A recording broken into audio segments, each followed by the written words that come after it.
I mean, they are on the Galatoma tour, which is a thank you tour. That they are just visiting all Oromo communities around the world.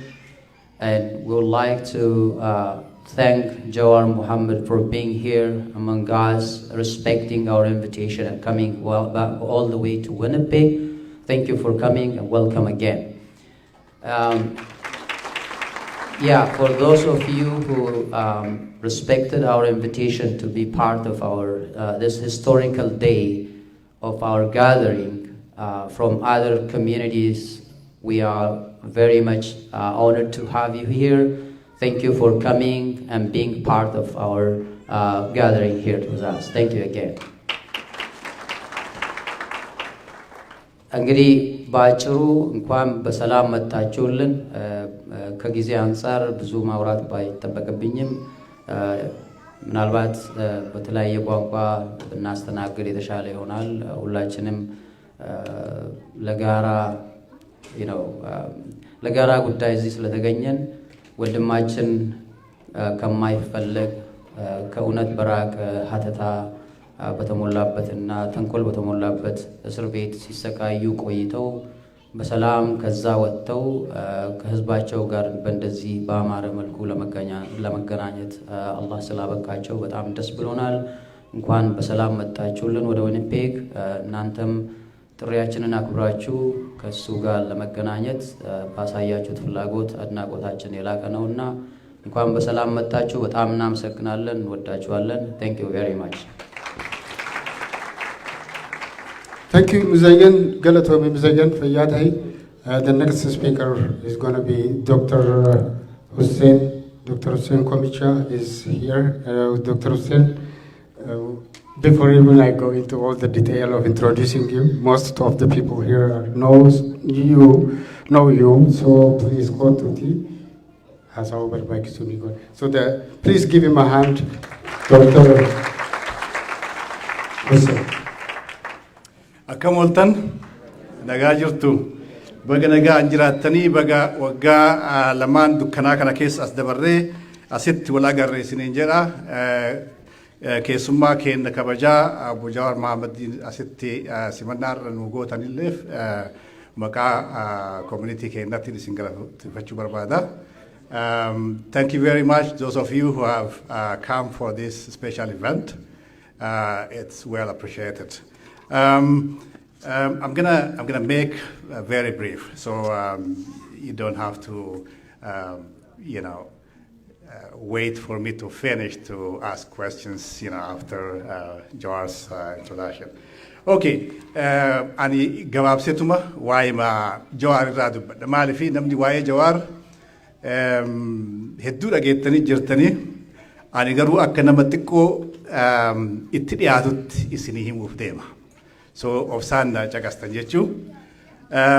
Duraan dursee garuu Obbo Jawar Mohammad baga rabbiin nagaan bakka keessa turterra, haala keessa turterra,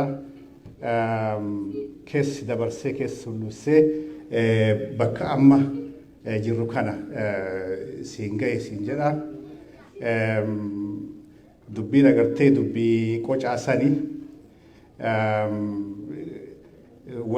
wanti fedhe yoo agartee qaamni abbaa fedhe yoo murteessu yoo rabbiin waan san keessa hin jiraatin murtiin sun hin taatu. Rabbiin nagaan si tursiisee as deebinee ijaan wal arguu kennaaf hedduu galatoomii siin jedha. Baga rabbiin waa hillan kee wajjin bakka san irraa is baase. Gabaabsee wanti isin himuu danda'u Jawaarin ani waggaa 17 hin beeka. Waggaa 17 hin beeka. Gaafni isaan dura wal agarre ani biyya Sweden barataa ture. PhD achitti barataan ture. Jawar ammoo Singapore irraa Stanford dhufee community Oromoo ka California jiru. Akkuma har'a kun walitti qabnee uummanni keenya nama haasofsiisu fitatee agartee itti haasaa jiru kana innilleen gaafa Singapore irraa dhufe san mataa keessatti uummata Oromoo qabatee community Oromoo ka California jiru achitti wal argan jechuu nama na qunnamsiise kanaan. Jawaariin san dura hin beekaa akka itti beeku garuu akka inni Istaanfoord jiru sanitti hin turre. So namni kun gadi baheetu walgahii sanirraa na bilbile. An Sweden jiraa na bilbile. Aboo firri kee tokko Kaalifoorniyaa as nu dura dhufee community hawaasaa kunoo haasofsiisee hedduu irraa gammannee naan jedhe. Awoo eenyu firri kuni ebaluu kan jedhamu. Awoo maqaa akkasii ani hin beeku firaa ta'uu danda'a bilbila naa kennii jedheetti akkasitti bilbilaan arge jechuudha. Gaafa argu deebii akkumaan jedhe fira ta'e jechuudha. Fira ta'ee obboleettii isaa nama fuudhe hiriyaa kiyya wajjin haayiskuulii barannee akkasitti erga sanirraa yeroo hedduu wal arginee jirra. Gaafa Istaanfoord jirullee waa'ee barnoota isallee na gaafate an barnootaan ikoonomistiidha yoo na gorsinaan jette ani ikoonomiksii baradhuun jedheen lakkii jedhe siyaasaan baradhaa jedhe. Maali jennaan ummanni keenna miidhaan guddaan kee irraa gahe wanti ikoonomii booda haa ta'u malee siyaasaadhaan miidhamee ummata keenna kanaaf waan addunyaan barnoota addunyaan qabdu barbaadee kara kanaan gargaaruu barbaadaa jedhe. Laalaagaa erga gaafa saniiti Jawaar maal baratee Istaanfoord jechuun yuunivarsiitii Ameerikaa keessatti Ivy League yuunivarsiitii warra jedhamu warra yuunivarsiitii guddaa Ameerikaan qabdu jechuu addunyaallee qabdu jechuu. Achitti wanti inni barate ummata isaatiif faayidaa waan qabu political science barate jechuudha. Haya political science baratte achi booda hoo jennaan ummanni keenya wal dhabbiin naannaa sanii naannaan gaafa Afrikaa kana babal'achaa jirti. Ummanni keenya nageenya ka argatuun yoo naannofni agartee gaafa Afrikaa kun immoo nagaa argate kanaaf ammoo waa'ee conflict resolution akkaataa itti wal dhabbii ittiin hiikan agartanii peace and conflict resolution barachuu qabaa san barachuu barbaadaa naan jedhe. Es jennaan Columbia University master's isaa achitti kana barate jechuudha. Wanti kana isinii kaaseef innillee namoonni waa'ee isaa dubbatanillee kana inuma beekanii garuu gadi fageenyaan namni kun karoorfatee ufii olitti ummata isaa dursee fedhii ufii agartee ka fedhe bakka fedhe gahee arra Jawaar osoo waa'ee amma itti bobba'e kanatti osoo bobba'uu baate probably yeroo ammaatti full professor ta'ee Harvard fa'aatti Stanford fa'aatti Columbia fa'aatti nama professora ta'ee addunyaatti kara sanillee beekamuu danda'u. Dandeettii itti qaba, kennaa rabbi qaba, agartanii wanti irraa hafeen jiru jechuudha. Garuu ummata isaa dursee ummata isaatiif sacrifice kenne jechuudha. Okay, achi booda waan inni godhe waliinuu beeka. Waan inni godhe waliinuu beeka. Ummata keenya gargaaruuf ijaarsa agartanii hawaasaa irratti hirmaachuu irraa qabee hanga miidiyaa OMN Oromiyaa Media Network bu'uureessuu irratti karaa saniin ummanni keenya gargaaramuu qaba jedhee jechuudha. San godhuun sadarkaa guddatti gumaacha guddaa godhe jechuudha. Jawaar osoo waan biraa godhuu dhiise sadarkaa OMN ijaaree ar'a qilleensi Oromiyaa bilisoomee jira gaafa jedhe san bilisummaa san lafarratti buusuuf ufillee dhaqee Oromiyaa keessa hanga galsatti osoo achumattuu ka dhaabu taate Jawaariin namni maa bakka sanitti dhaabde jedhuun hin jiru. Maaliif gumaata namni godhuu danda'u hedduu godhee jira jechuudha. So Jawaariin ummanni hawaasni Winnipeg yeroo duraati fi miti jechuu ka isa argine Jawaar jechuun obboleessa keenya ta'uu hawaasni kun sirriitti beeka jechuudha. Maaliif gaafa dura magaalaa kana dhufu dimtsaachini samaa ka jedhuun fiizingii wayiitiif dhufe Jawaar. mirgi musliimotaa Itoophiyaa keessatti sardamee jira. Kanaaf gumaata godhuu qabaa. Gumaanni kun ummata keenya hundaaf nu jedhuun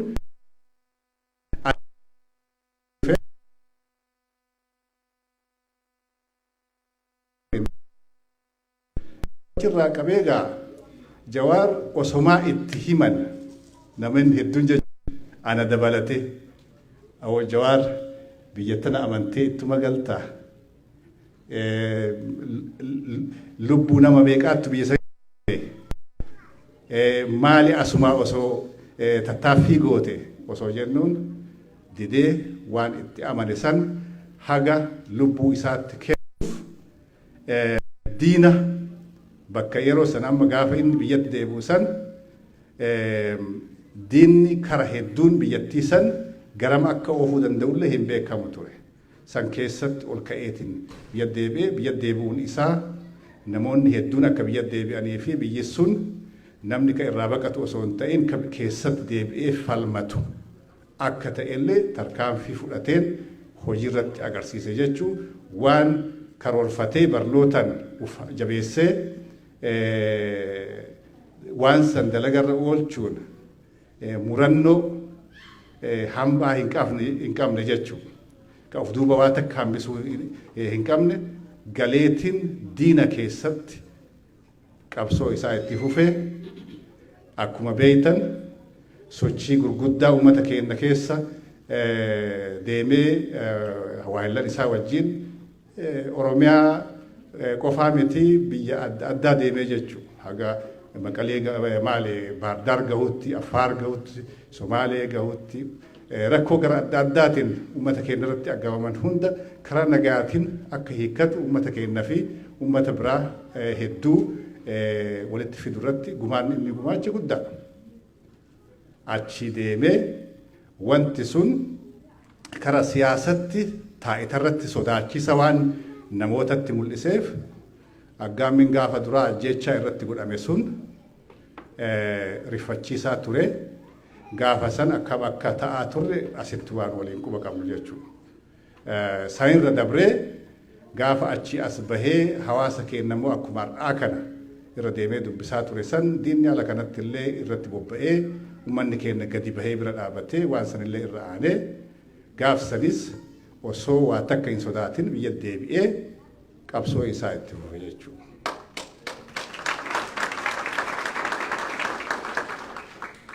Achitti hin dhaabanne osoo waan san godhaa jiran rakkoon waliin beeynu artistiin keenya Hacaaluu Hundeessaa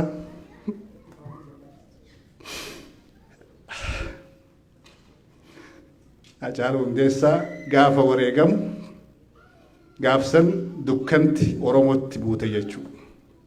Dukkana san keessatti fuudhamanii isaa fi waayillan isaanii dukkana hidhaa ka kanaan dura namni keenya hidhaa keessaa haa ba'u jedhanii qabsoo godhaas turan san bakka sanitti hidhaman jechuudha. Gaafsan dukkanti Oromoo irratti buute Hacaaluun gaafa wareegamu nuti warri ala keessa jirru animaatii kiyyarraa isinitti hime firri hedduun nurraa du'ee jira. Gaafa Hacaaluu wareegame san ji'a guutuu akka namni firri agartanii dhiigaa irraa du'e ol booyaa ture jechuudha. Haati manaatii as keessa jirti halkan kaatee bootti turte. Ijoolleen xiqqoon hin bootti. Ani bakka dalagaatti ka'ee booyaa ture. Bakka dalagaatti takka. So haala san keessa dabarree san keessatti odoo wanni sun nu gubaa jirtu isaanillee deebisanii hidhaman jechuun san keessatti ga'een Jawaar, ga'een Baqqalaa Garbaa fa'aa, ga'een Hamzaa Booranaa fa'aa ka agartanii itti gaafatamanii abaa'oo keessatti dararamaa turan uummata kanaaf wanti isaan hin hin jiru jechuu kan waan beeyna san keessatti isinitti kana kaasa dukkana san keessallee ta'anii ummata Oromoo wanni isaan mana hidhaa keessatti hojjetaa turan mana murtiitti dhaqanii wanni isaan mana murtii san challenge godhaa turan ala kanatti ummata Oromoo agartanii kamataan cabe ka dukkanni itti bu'e san haga wayii abdii akka qabaatu warachiisan jechuudha. So Jawaar achi keessatti fakkeenya guddaa ta'ee waahillan isaa wajjin jajjabeessee wanni isaan gumaachan waan laafaa miti jechuudha. Wanni keessa dabran hin irraanfatama, irraanfachuu hin qabnu.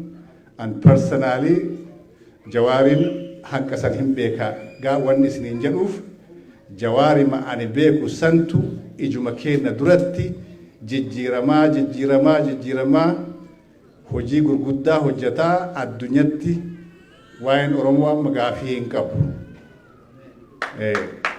Waa'een Oromoo gaafii hin qabu. Wanti inni nuu gumaache kana jechuu hin dandeenyu. Ummanni tokko yoo agartanii fiigar heedii akkanaa kana qabaate cabee hin cabu argitanii achii bahee rabbiin isaan agartee baasee gaa namoonni dubbatanii waan isaan keessa dabran akkam akka ta'aa turre namoonni hedduun miidiyaa jiru irratti illee baanee iyyaa turre waan adda addaa godhaa turre dhiibban biyya adda addaatti xalayaa barreessuun haa ta'u maarree namoonni bakkeetti dubbatanii jiranii nullee kanuma godhaa turre namoonni as keessa jiru hedduun keenya miidiyaa irratti baanee waa'ee isaanii waan namni dubbatin hin jiru kun feesbuukii isaatiin kun miidiyaa adda addaatiin jechuudha. So kun hundi walitti kuufamee rabbiin nu gargaaree isaanillee bahanii kunoo amma nu keessatti argamanii rabbii kanaan nu gahe galatoonfachuu qabna. Alhamdulillahi rabbil aalamiin.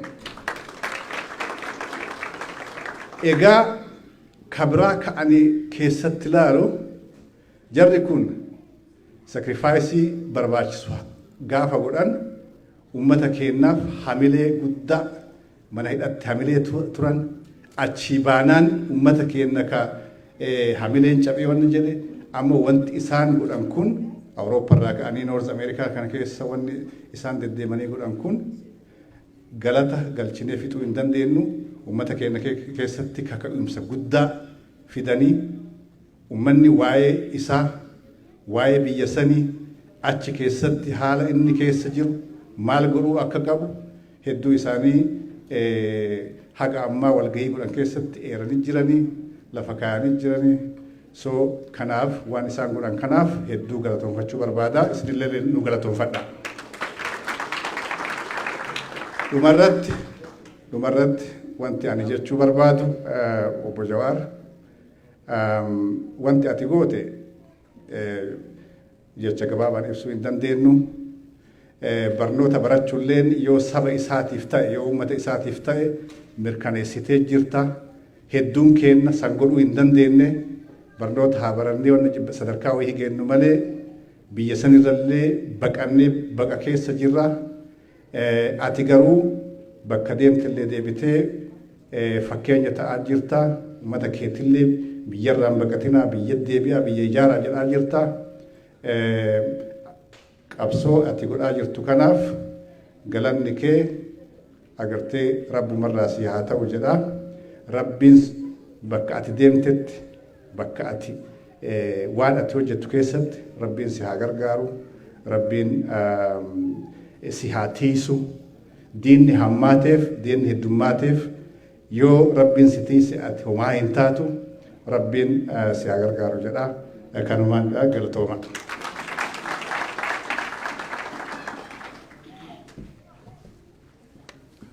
Galatoomi Dr. Hussein haasawanitti aanu yeroo gabaabsuudhaaf Dr. Isheetuutu itti aansee nu godha. Haasawa isaa keessatti wanni nuyi hoggutuu wanni jechaa jiru qabsoon Oromootiin karaa nagayaa fi karaa waraanaa.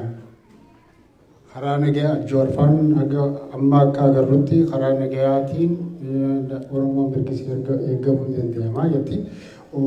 Jara kana immoo lakki isaan gama qawweetiin malee hin ta'u jaa maali qawweetis haatti fufu warri nagayaatis haatti fufu badiin takka illee hin jirtu walakkatti akka keenya nuti immoo akka magaalaa tana jirrutti waan lama kan nagayaas ta'ee qawweedhaas hin ta'in isaan warra hojjeturan dhiifne karaa qabsoo Oromoo kan jennu kan isaaniin adda lama magaalaa tana keessa biqilchinee jirra.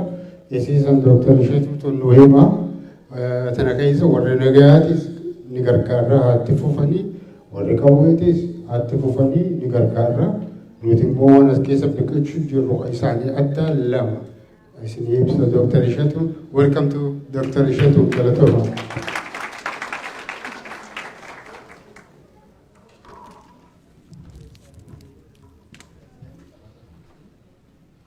Galatoomni Ibrosh.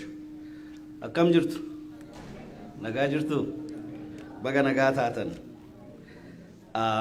Obboleessa keenya Jawaar baga nagaan dhufte magaalaa Winnipeg magaalaa Qashtii fannaan taatetti baga nagaan dhufte hin jedha.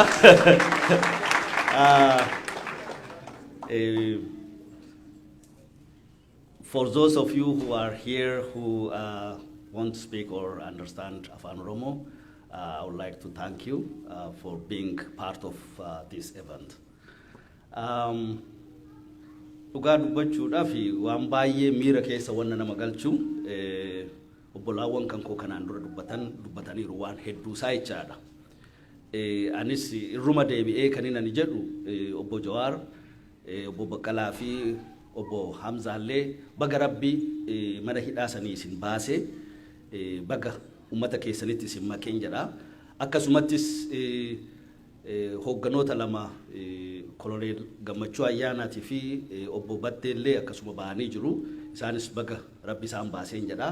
Akkasumatti mootummaan hoogganoota hafanii fi namoota maqaa siyaasaatiin hidhaman akka nu gadhiisu gaafachuun gaariidha jedheen yaada akka nama tokkootti asumatti. Haa ta'u garuu qabsoon Oromoo hedduu waan baay'ee keessa darbee ummata baay'ee nama baay'ee keessatti dhabeera. Dhiiga baay'eetu keessatti jigeera. Dhiigni jige kun marti ititee sibiila hin cabne ta'eera. Kana jechaan maalinni qabsoon Oromoo kanaan booda eessayyuu of duuba wanna deebi'uu danda'uu miti. Ufafoodha. Oromoon bara cabirraa kaasee wanti inni gaafataa dhufee oduu battalatti deebi'e waan akka xiqqaatti deebi'uu danda'u.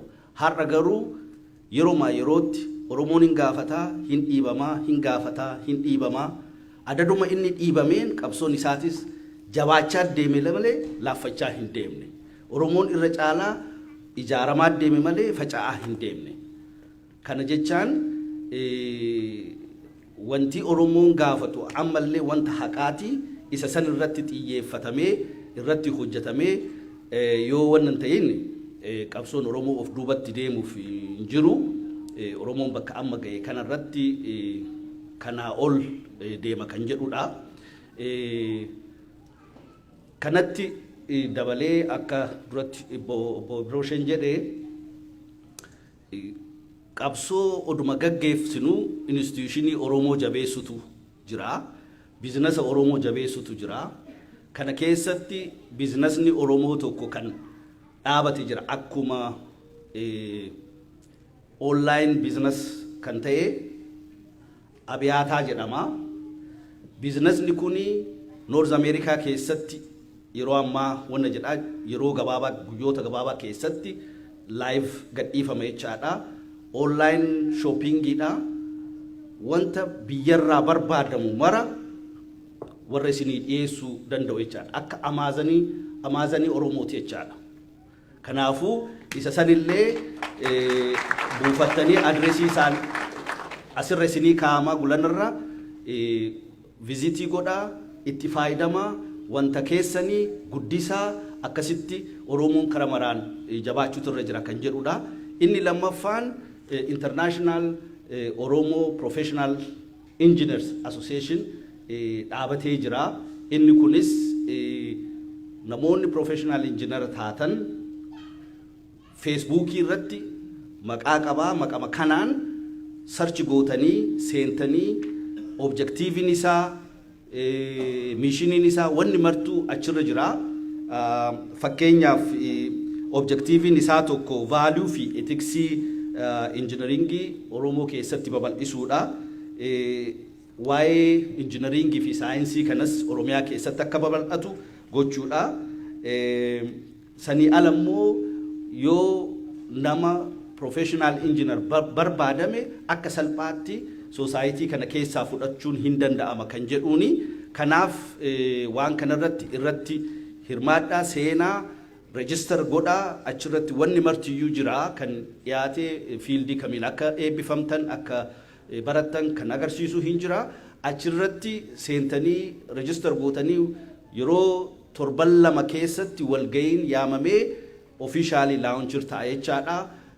Kan malamaani isinii himuu barbaadu gara biraatiin obbo Jawaar baga nu keessatti argamte isinis baga asitti dhuftanii galatooma.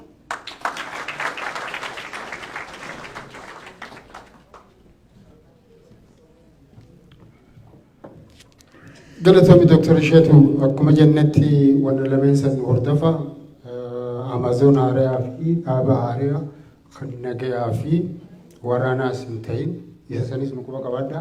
Amma gama karaa hedduun qabsoon godhuun dandeema jechuufi gabaabdutti wanni kana godhe you can fight against your enemy with a lot of different directions. Cuftinuu karaa gaarii kan mataa keetiin gootuunis kan gamtaanis gootu jechuu kiyya. Jedhe lameen achirra keenya san it's a fight against the brutality of Ethiopian government. Isuma san jechuu kiyya isinis karaa biraatiin goota qabsoo godhuun deemaa jirtus gargaaraati jechuudha. Amma gamam yaana ጆሪት ቻሉ ወንድሞቻችን ከውጪ ለመጣው ኦሮሞ ኮሚኒቲ ወርኛ ነው ማትናገሩት feel free to express yourself and also to ask questions because we want to hear from you, but be honest, be yourself. Don't tell me he said, she said. I believe that way. It doesn't matter what you ask. Some of my friends already told me what they're going to ask, but I'm not going to tell John. He's there. He knows what to answer. I mean, don't afraid to ask the question you told me or new questions. The only thing we need is discipline. What you ask can be really getting the answer depending on how you ask. So if you ask politely and honestly, you'll get a good answer. So make sure that you get a good answer by asking, being real and yes. And I know exactly what people can think, but I'm willing to let them feel free. Really, ነፃ ሆናችሁ ጠይቁ። ማንም ኦሮሞ ሰው ይባላል ብሎ ይፈራል ሰው። ይህን ውሸት አይምሰላችሁ። እዚህ ከተማ ውስጥ ደርሶብኛል። ሰው አንበላም እንወዳለን። እኛ ጋር የሚመጡትን ይወዳል። ከኛ የራቁትን ግን በአይነ ቁራኛ እንመለከታቸዋለን። ለምን ለጥሩ አይደለማ የራቁት። ስለዚህ እናንተ እዚህ የመጣችሁት ቤታችሁ ነው። ፊል ፍሪ ከሁሉም ጋር ተደሰቱ። ያላችሁትን ሀሳብ the main thing is to express yourself. This is me. This is the way I think. I want to know why this is happening. እና በጣም ሆነስት ናችሁ በምትጠይቁት ምንም እንትን የለባቸውም። So we're happy to hear from you guys. ከሶማሌ ኮሚኒቲ ከቤኒሻንጉልም everybody has a question, we know that, but we give a time as much as we can. ተናፉ namni biraa kawaajuu yoo jiraate yoo mizayyanu waa jechuu jiraate ala haragama jooharitti haa deemnu. Joohar akka gartee gabaabatti haasawaa nu godhuuf gama jooharitti dabarsa. Mee harka dhaabaa.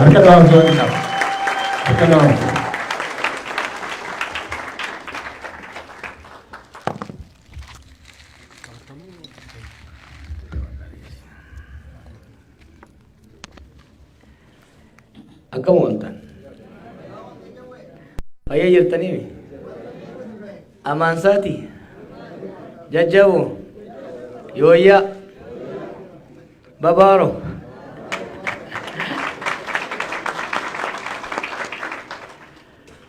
baga walitti deebinee tuurii kan hoggan godhu isla keddee jiru gaafa afroorraa fi raastarraa kaasitiin zabana arriitiin asiin bahe isin teessaniitu mana laaltan annumaan dullooma. That guy was older than this when I met him. Hedduu keessan hin beekaa. But it was a good journey, wasn't it? It was a productive journey. That's what matters. Dulloomne jirraa, rifeensa lama baafne jirraa, ilkeen nurraa dhumtee jirti, qorsoo nyaachuu hin dandeenyu. Takka gabbadhee takka immoo huqqadhee jira. Garuu we worked very hard. We believed in what we did, truly. Jijjiiramni an kophaatti fide hin jiru. You all nurtured me. Biyya kana 2000 actually Canada 2004 dhufe. Came to British Columbia. Pearson Youth Leadership Summit kajamu tokko geggeessuudhaaf Victoriaan dhufe. San booda Stanford deegan dhufe boodas nama tokko hin beekne ture biyya Ameerikaa kana. I didn't know a single person. Fira maal nama tokko hin beekne ture. Achirraa nama barannee nama wal jaaraa walis quucaraa zabana paaltookirraa zabana feesbuukirraa osuma wal waqarru gaaran jiguu jedhamu sanis jiisinee wayi dirree baane waggaa jennus gaarri biraan mul'ate gaara baatanii beekanii gaara beeteenya gaara tokko waggaati wayii alhamdulillah jette kabiraatis mul'ata keessattuu gaara cilaalu tokko waggaa laaltan tokko waggaati beekte kabiraatis dhufa jechuudha. Kana hunda bira dabarree but I enjoyed the journey. Waggaata 17-18 dabre kana keessa waan keessa dabarree manni keenya biyya alaa waan waggaa lamaan kana qofa nu gootaniif kan isin galateeffachuu barbaada. Jawaar har'aa agartan kun Jawaar maqaansa hamtuunis toltuunis ka'u kuni ani walitti qaba isa keessanii. I'm actually a product of you. Hundi keessan humnaan yaadaan du'aayin ummanni keenya biyya alaa kun namni nan gargaarin hin jiru. So whatever I succeeded, I attribute it to you. Waggoota dabran 17 kanaaf ummanni keenya kan Kanaadaa jirtanis biyya adda addaa jirtaniif waan na bira dhaabattanii waanin itti amane bakkaan akkan ga'uuf waan na gargaartaniif galatooma jechuuf hin dhufee galatooma warra nuti geessu.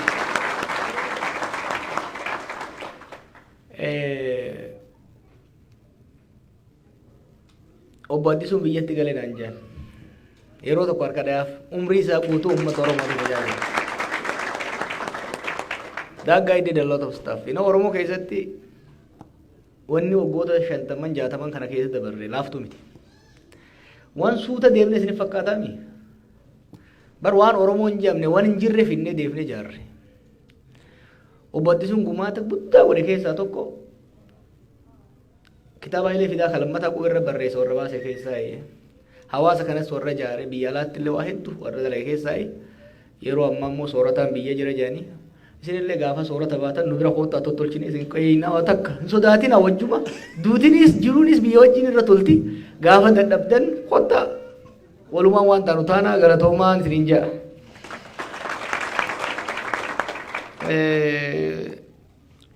Duula kana keessatti galatoomatti aansee wanti uummata keenyatti haasa'uu barbaannu jijjiirama dhufe appreciate akka goonuuf akka appreciate haa deeggarru jechuu osoo hin ta'in akka hubannuuf.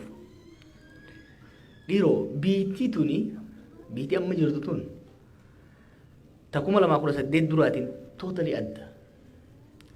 Ta biraa dhiisi Itoophiyaan an biraa hidhamee fi itti bahee dachee adda dachiif samii. Gara fuulduraa uummata keenya rakkoo ulee keessaa baasuudhaaf rakkoo siyaasaa, rakkoo nageenyaa, rakkoo diinagdee keessaa baasuudhaaf wantoota jijjiiraman hubachuun barbaachisaadha.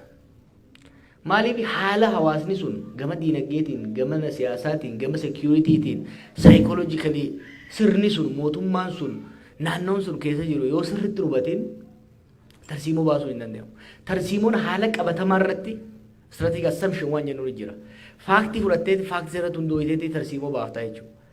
Tarsiimoo tokko baasuudhaaf haala qabatamaa hawaasa sanii, haala qabatamaa naannoo sanii, biyya sanii, mootummaa sanii, sirna sanii sirriitti hubachuu barbaachisa. Kanaaf jijjiiramoota afur observe godhe ilaaleen isinii himuu barbaadarra. Waan hoggaa gubbarra ilaalan hin mul'anne garuu siyaasaa biyya sanii hawaasummaa biyya sanii fundamentaalii jijjiiree jira sirni amma jiru kun. Waa afuriin isinitti himu. Tokko commercialization of politics. Biyya sanitti siyaasaan shilingii sumuni taate amma. Xiqqoo warreen irra turtan beekuu dandeessan ta'eessatu dargiis ta'ee Hayilesillaasees namni hedduun jirtanii warra turtan. Dur biyya san keessatti namni aangoo qabachuu ka barbaadu istaatasaa fi obbo Abalu jedhamuu fi Ato Abalu jedhamuu fi aangoo qaba bulchaa aanaati bulchaa godinaati daanyaadha jedhamu istaatasii fi saayikoloojikali istaatasii fi amma maaltu dhufee namni amma aangoo ka qabatu purely for financial reasons. It is very important to notice this. Maaliif akkaataa isteetni takka mootummaan biheef itti godhu hedduu sheepu godha. Namni duri aangoo ka qabatu aangoo ni qaba. Inni bar bulchaa waan kanaati. Inni bar daayirektara waan kanaati jedhamuudhaaf. Amma akkasii miti. Namni amma aangoo kan qabatu ittiin sooramuudhaaf. Mallaqa ittiin qabachuudhaaf. Kuni maal fidee isiniif fakkaate? Dura amma namni sila bulchaa kantiibaarra fakkeenyaaf ministeera turre aangoo guddaa qaban sadarkaa federaalaatti ministeera guddaadha. Amma namni ministeera irraa hajaan qabu amma namni kantiibaa magaalaa baddeessaa ta'uu isaa wayya ministeera ta'uurra ministeera tokko ta'uurra. This is very important. Namni amma nama amma ministeera ta'uuf caccabuun agartu. Nama kantiibaa ta'uudhaaf deemu agarta. Lammaffaa dura amma sadarkaa federaalaatti prime ministeratti aanee foreign minister ta'uu barbaada ture namni. Akkasii miti. The second highest high profile position was foreign ministry. Amma kun hafee namni eessa dhaquu barbaada? Bakka keessattuu meeshaan alaa bitamtu waa irraa cirachuu barbaadu dhaquu barbaada. Ministeera tokko keessatti ministeera guutuu ta'urra ministeera tokko keessatti ministeera sadaffaa ministeera deetaa sanii gadi sadarkaa daayirektaraatti seenuu barbaada jechuudha. Militarii keessattis jeneraal abbaa urjii sadii ta'e fiildii irra takkaa'u bakka tokko diviizhinii koomaandii gochuurra loojistikii irra bittaaf gurgurtaa irra hojjechuudha barbaada jechuudha. That country has been reconfigured. It's really reconfigured. Kanatti ta'eetiin laale sirriitti. Kanaaf akkaataan sirni ammaa kuni siyaasaa biyya sanii commercialize godhee jira. Kuni amma ifatti dubbataa turan beekta nuun galle gaafa dura galle san namni tokko ministeera bulchaa aanaa ta'e takka bulchaa godinaa ta'e waggaa 3-4 keessatti yoo mana hin qabaatin yoo makiinaa hin qabaatin maaloo ministeera ta'e yoo maaloo bulchaa ta'e jaama ture. Amma yoo gartan Finfinnee keessatti naggaateen ciccimaan warri waa'ee mallaqa bulchitoota biyya sanii amma even sadarkaa gadi aanaarra jiran hoggaa laaltanii hoggaas wajjin ta'anii haasayan barcaa irratti haa taatu taasisaatti bakka feetetti deeqa 5 booda siyaasaan haasayan deeqa 5 booda mallaqa haasayan. It is very interesting. One change tokko kan hin argine kuni siyaasa biyya saniitiif nageenya biyya saniif rakkoo uumaa jira. Keessatti namni waa'ee siyaasaa waliin haasa'ee waa'ee ideoloojii waliin dibeet gochuun hafeeti waa'ee imaammataa dibeet hafeeti transactional qofa akka ta'u. Meeqa naa kennita meeqa baasa. Fakkeenyaaf bulchaa aanaatirraa bulchaa godinaa seenuudhaaf mallaqa guddaa makfaata allabbe. Hin jiru jechuun dura amma fakkeenya dheetii abaluu harka kennitee deeggartee maal caasaadhaan ol baataa akkasii miti. Amma akkasitti deemee jechuudha. The state has been captured by commercialized political elites. Kuni gara fuulduraa baay'ee na sodaachisa. Maali? Biyyattiis, ummataas humna alaatiin waan saaxilu natti fakkaata. Maaliif? Kompetiishinni eliitii bulchiinsaa jidduu jiru aangoo wal caaluudhaaf osoo hin ta'in qabeenya wal caalu yoo ta'e qabeenyaan wal caaluu irratti fuulleffatu taate riisoorsiin biyya sanii immoo hedduu limited waan ta'eef dantaa biyyaa dabarsanii gurguruudhaaf waan saaxilaman natti fakkaata. Waan tokko tokkos argaatiin jira. San tuttuqee deebi'ee zabdiyyaan bu'u garuu tokko wanni na hawwachuu qabdan commercialization of politics incredibly fast fidee jira. Kuni waan gaariis waan hamaas qabaachuu danda'a. Probably eliitiin transactional ta'e compromise ta'uu danda'a. Compromise gochuu irratti waliin haasa'uu irratti sattoo maqqabal jedhamu saniif karaa banuu danda'a ta'a. Gara biraatiin garuu dantaan uummataa dantaa hawaasaa wanni jedhamu namni siyaasaa ka seenu public interestiidhaaf osoo hin ta'in purely financial interestiidhaaf ta'aa deemuun kun by the way amma OPDO fi yaadee qofame kan hin jechaa jiru. Even namoonni qabsoo keessa yeroo dheeraa turan hidhamanii cabanii miidhamanii aboo kana booda galaalan hiriyaan isaa duroome mana ajaa'ibaa qaba makiinaadha oofaa san qofa osoo hin ta'in bakka biraatii immoo mana qabaa dachii qabaa kanaaf namnummaan qabsoo keessa tures aboo maaliif irra akkadha jee gara waan kana dabalamuutti argaa jirra jechuudha. So one change is commercialization of politics. Kalamaffaa PRization kan jennu. Biyya san keessatti wanni dalagamu hundi gaafa yaadee geegalee amma garuu saffisaan dabale. Kunis maali? Projektiin tokko waggaa dalagamu jireenya uummataa jijjiiruudhaaf yookiin immoo biyya guddisuudhaaf osoo hin ta'in daily news yeroo yeroodhaan just guyyama saniif namni sun ittiin faarfamuu mootummaan sun ittiin faarfamuu irratti fuulleffata jechuudha. Wanni hojjetamu projektoota waggoota afran hojjetaman yoo ilaalte fuulleffannaan guddaan bilijilichi irratti ta'e. PRization. Amma bar qondaalli hundi Facebook armii mataa ofii qaba qondaalli hundi.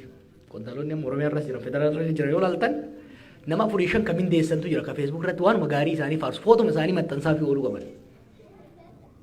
Xiqqoo waggaa waa dalagan waan san godhuuf kun PRizationiin kun namni waan substantiif ta'e waan qabatamaa ta'e hojjetu irratti osoo hin ta'in waan guyyaa har'aa ummanni haasa'uu danda'u ummanni ittiin faarsu irratti akka fuulleffatu sadarkaa mootummaatti illee sadarkaa qondaalaatti illee kun observationii tokko waan godhe kana jechuudha. Kabiraa jijjiiramni arge anti intellectualism. Dhaloonni nu duraa sanii keessattuu dhaloonni 70moota 60moota keessa ture sun beekumsaaf kabaja qaba ture. Inumaa xiqqoo keessa dabran turan. Hedduu hair splitting keessa seenu turan. Komunizimiin waan akkasii qaba namni hedduu dibeet godha ture hedduu waliin morma ture yaada kitaaba adda addaa dubbisa ture seeliidhaan deema ture beekumsaaf gatiin guddaa ture. Amma waggoota afran kana hayyoota ofirraa dhiibuu hayyoo beekumsa xiqqeessuu warri beekee homaan finne yoo agarta miidiyaa mootummaa irratti illee it is interesting manidhaa keessa ta'eetiin namoota sadii ka PhD qabu warra PhD qabu kan arrabsuun arge. Beekumsa argachuun dhiphoo akka nama godhu shaaloo akka nama godhu duula intensive godhametu godhame. Kanaaf maal ta'e imaammanni biyyaatis tarsiimoon bahus qorannoof qo'annoo irratti osoo hin ta'in hawwii fi wishful thinking irratti akka ta'u godhe. Wannummaan ca'umsi guufatee rakkoo keessa seenneef tokko wanti godhamu karoorri bahu imaammanni bahu tarsiimoon bahu qo'annoof qorannoo irratti hubannoo irratti sirriitti gadi fageessanii irratti mari'achuu irratti osoo hin ta'in gubbaa garaaf godhanii deemuu irratti fuulleffatame. Kanaaf amma xiqqoo yoo inni malee baatii jahan dabre kana yeroo lolaa sanfaa hedduu nama sodaachisa ture. Biyyi sun biyya sabaa sablammoota 70 wayiiti. Gaanfa Afrikaa keessa jirti. Haalli addunyaa jijjiiramaadha. We are functioning in a complex system and rapidly changing global order keessa deemaa jirra. Kana haasa'uun fedhu amma warri biyya san bulchu. No. Waan mataa nama cinqu haasa'uun barbaadan. Waan mataa nama yaachisu haasa'uun barbaadan. Eliitiin sheppii godhame hanga gadiitti waan ajaa'ibaatti dhufe bara. Amma hoggaa xiqqoo waan tokko substantiif ta'e hoggaa amma lakkoofsa fa'aa yaada wayii dhiyeessu. Ragaa yaada sanii maal yoo ta'an deebii kennuu barbaadan. San qofa osoo hin ta'in nama gaafii critical ta'e gaafatu. nama yaada dhiheessu even warra ijoollee qabsoo keessaa bakka adda addaatti makamte amma ni gartan yeroo tokko tokkotti fincila itti dhufaa jiru namoota xiqqooma yaada qaban akka maraasaatti itti ilaalu akka farra misoomaatti itti ilaalu akka gowwaatti itti ilaalu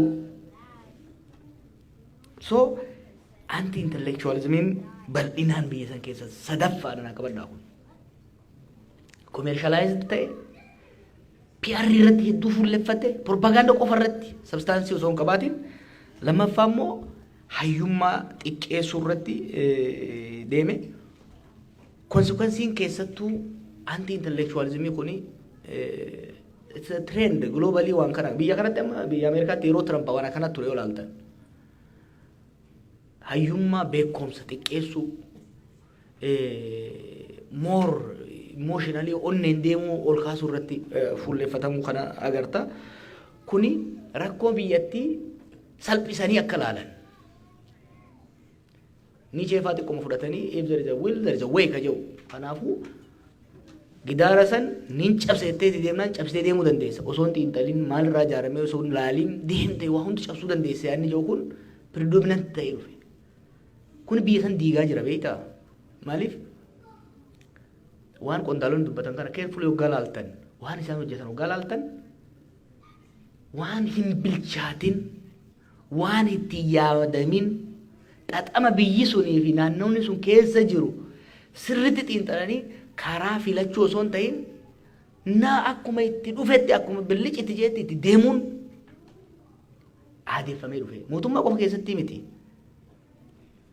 kontaajiyees ta'ee jira yaadno kun nama joggaa gatteessee xiqqooma waan substantiif ta'e maali wanni amma jettu kun theoretical background isaa maali where is the empirical evidence muuxannoon biyyoota biraa maal fakkaata hoggaa jetteen hoogaa kun bar yuunivarsiitii miti siin jeen kun siyaasaadha siin jeen siyaasaan shira malee waan sirriitti itti yaaddee itti cinqamuu qabdu miti siin jeen barkasiifinne yuunivarsiitii barsiisiif osoo hin ta'in waan kana geggeessiifi inuma geggeessi qofa osoo itti yaadin so rakkoo amma agartan biyya kana keessatti agartan keessaa tokko this anti-intellectualism has led to shallow analysis rakkoo biyya sanii rakkoo diinagdee biyya sanii akkaatuma isaan diinagdee itti fix godhuudhaaf yaalan yoo ilaaltan akkaatuma amma dhugaan eegan bahee booda qondaalota tokko tokko argeen ture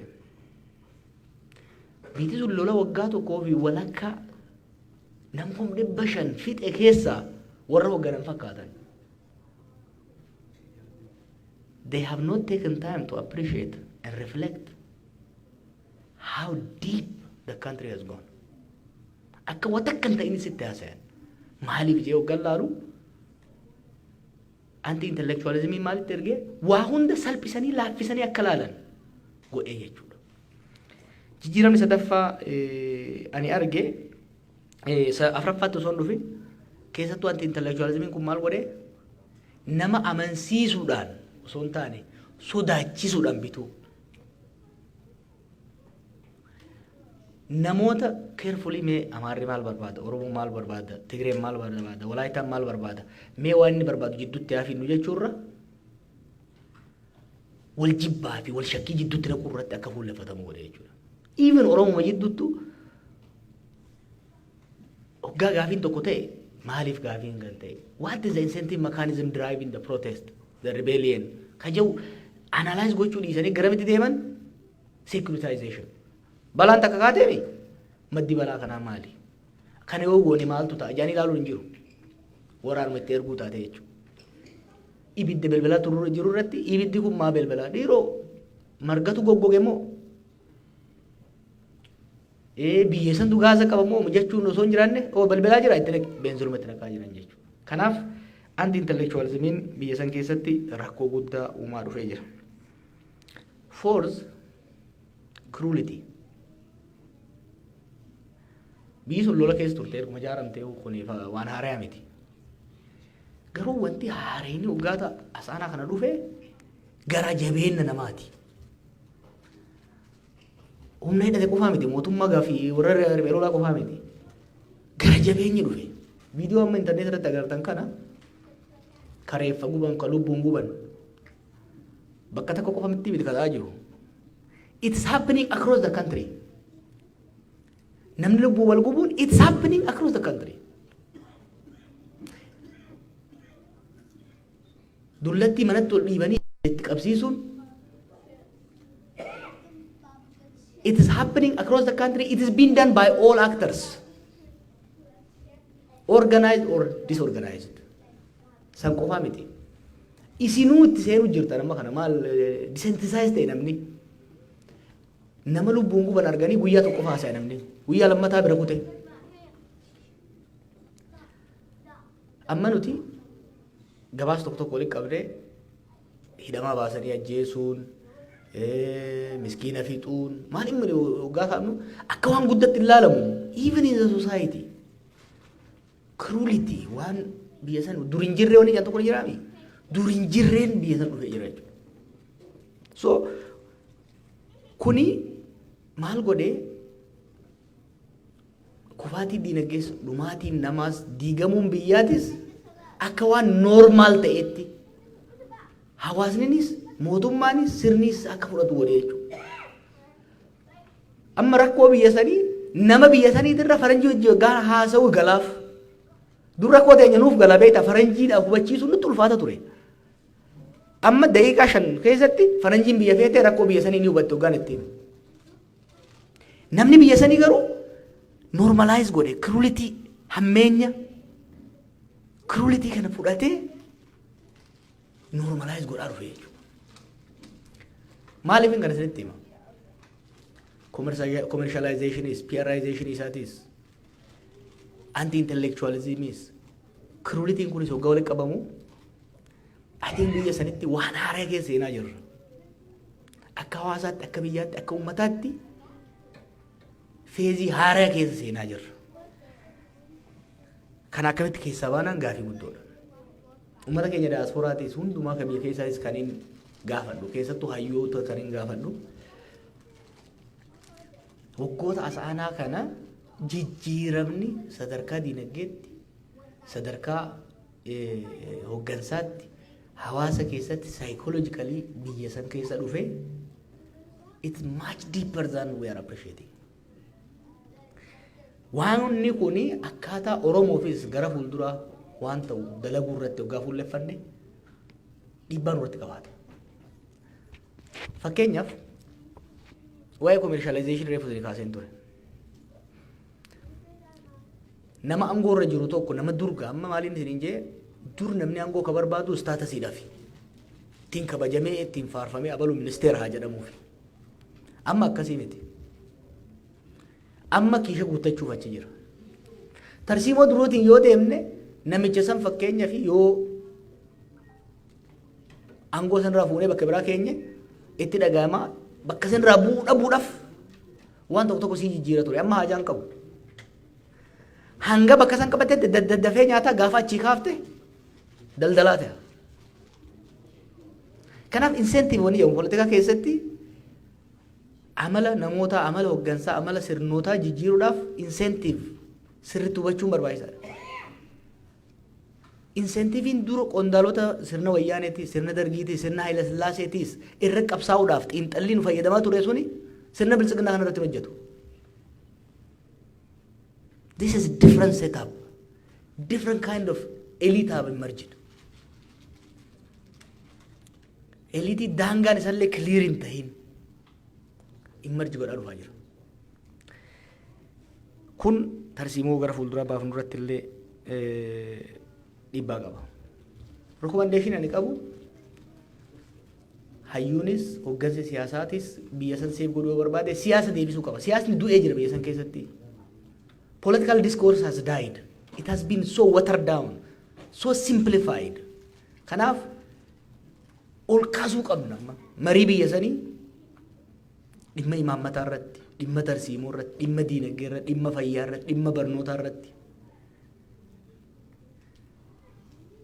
Biyya sana amma PhD'n dachii dhiphiftee jirti dhiifama naa godhaa doktoroonni keenya. PhD'n bitamee heddummateeti tuuffatame. Sirna san warri manipuleet godhuu barbaadu immoo kanatti fayyadamee ilaalu inni bara PhD qaba garuu maqaa isaatu sirreessee hin barreessu hin jedhan. Duraas isaanuma itti kenne PhD deebisee immoo sanitti fayyadamanii warra credible ta'e waggaa meeqa xaaree PhD argate Dr. Hussein doktorummaa isaa. So wanni sirni sun ittiin deemaa jiru sirni biyya sanii haalli biyya sanii ittiin deemaa jiru jijjiirama guddaa ta'uusaa hubachaa hojii hojjennu keessatti kana qabachaa deemuun barbaachisaadha. Maaliifin siyaasa guyyaa dhiisee waan akkanaa sirriitti babeetu rakkoon akka Oromoottis akka Itoophiyaattis akka gaafa Afrikaatitti illee deemaa jiru. Ila hoggansa xiinxala gadi fagootti hin amanne complex system laaluun barbaanne qabaachaa hoggansa dantaansaa guddaan kabaja siyaasaa takkaa dantaa uummataa osoo hin taane shilingii ibsumuu ta'e bakka jirutti hoggansa dhumaatii uummataatiif kufaatii biyyaatiif disensitize ta'e qabaattee rakkoo keessaa bahuun baay'ee ulfaataa ta'a. Maaliif tokkoffaa rakkoo san hubatu lammaffaa rakkoo san shilingii ibsumuu isaaniin suphaa jee yaada. Kanaaf bakka rakkoon jirtutti maallaquma itti naqaa jechuudha. Hoggaa xiqqoo jee maallaqni hir'ate. Kanaafuu maal godha? Osoo itti yaadin biyya biraatirraa ergifachuu liqeeffachuu dhaqaa jechuudha. Xiqqoo booda biyyattiin humnoota alaatiin weeraramtee qabdiin nyaatamee rakkoon biyyaa harka lammiilee biyyaatii bahee harka qaamota alaa seenaa jira jechuudha. Isinii galaa boolleen jechuun jiru. Waggaa afran irraa rakkoo Itoophiyaa furuun irra laafaa ture. Irra caalatti domestic actors turre ka wanni godhu dandeenye. Har'a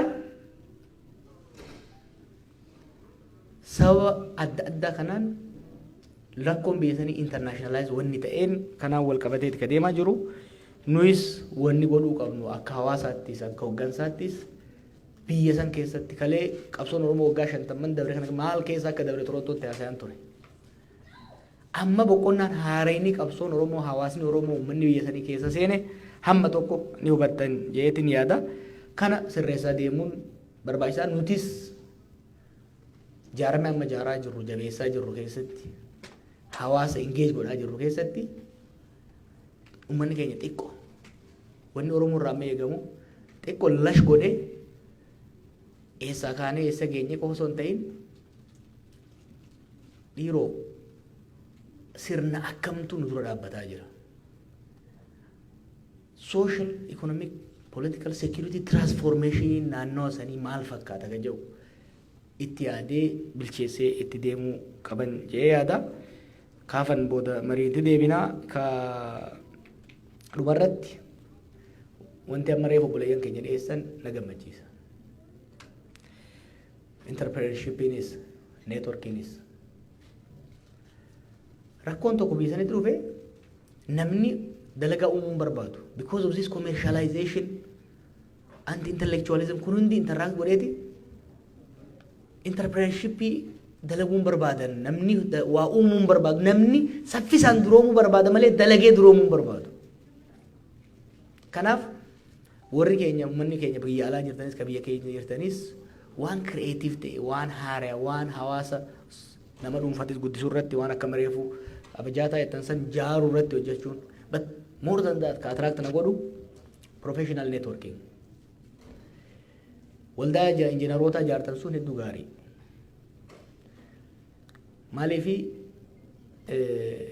who you know particularly biyya alaa kanatti sometimes who you know is more important than what you know. Waldaa akkanaa kana dhaabuun ijoollee lafaa jirtus koos gochuu reefu maalitiin ijaaruu kan biyya kana dhufu nama tokko hin beekuun ture. Waggaa afuritti koorsii meeqaan tam credit hawrii meeqaan fudhadhe almost 2/3 san caalaan deebee ture. Osoo hin beekee jiraadhe Stanford waggaan bahu maastarsii guututti fitee actually lamaa fudhachuu hin danda'an ture. But I left BA'niin achi bahee jechuudha. Kanaaf ijoollees koos gootanii ittiin deemuudhaaf. Already immoo experience qabna. Waldaan hakimoota ogeeyyii fayyaa Oromoo ka biyya alaa jiru kun hojiin hojjetaa jiru argaa jirtanii. Akkasumas biyyatti waldaaleen ogeeyyii fayyaa ka biraadhis uummata tajaajiluu jiru qoosaan ta'in gaafa nuti rakkoo keessa turre illee hagamta akka nu tajaajilanii beeytanii. Kanaaf waldaa injiinarootaa kanas daran cimsitanii waldaalee bifa adda addaatiin jiranis daran cimsitanii deemu. Hawaasa keenya kapaasitii keenya ijaarrachuu qabna amma. Amma booda hunduu hin deebinu waan tokko hin shakkina amma booda ta duritti hin deebinu. Garuu fuulduraa deemna. I painted the whole situation dark. Don't be gloomy. I want you to take the situation serious, but not be sad and discouraged. Pessimistic akkataatan hin barbaadu. But I want you to be realistic. Nurraa is waan eedan, biyya san irraa is waan eedan, realistic akkataatan. Akka gadditan osoo hin ta'in akka reflect gootan barbaanna. Kanaaf kan ammoo utuu biraa waan hojjennu kana utuu biraa fakkeenyaaf rakkuma amma reefu isinii kaase kana furuudhaaf tokko hayyoonni keenya gara diinagdee kalaqaatitti gara entrepreneurship gara creativity uummata deebisuun gaarii ta'a jeetiin yaada. Isinitti hin dheeressee warri Winnipeg hedduu ulfaadha kaan immoo mariidhaan walitti deebinaa galatooma.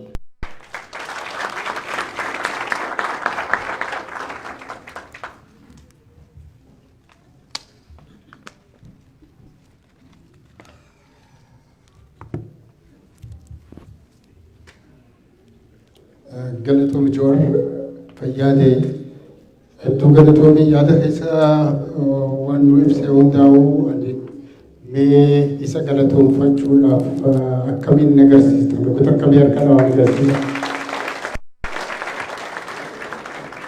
Thank you very much. Akka xiqqoo bishaan ni qabna namni dhoobuu qabdan bishaan fudhadhaa. Mana fincaanii dhaquudhaaf manni fincaanii gama bitaa kanaan jira. Ulaan bahaniinis ulaa lameen tan. If you need water, we have some. Please come and get it. And the washroom, I will repeat, to the left. 2 exits to the left. The washroom right there. Akkas godhaati. ጥያቄና መልሱ ወደ ሳንሄድ ትንሽ ጊዜ ስትሆን ልጆርም አረፍ ይበሉ፣ ውሃውንም ጠጡት። wallee jirtu keessaa xiqqoo yoo geessiste arsatee xiqqoo wallee nu taphadhu and then we'll get back to you.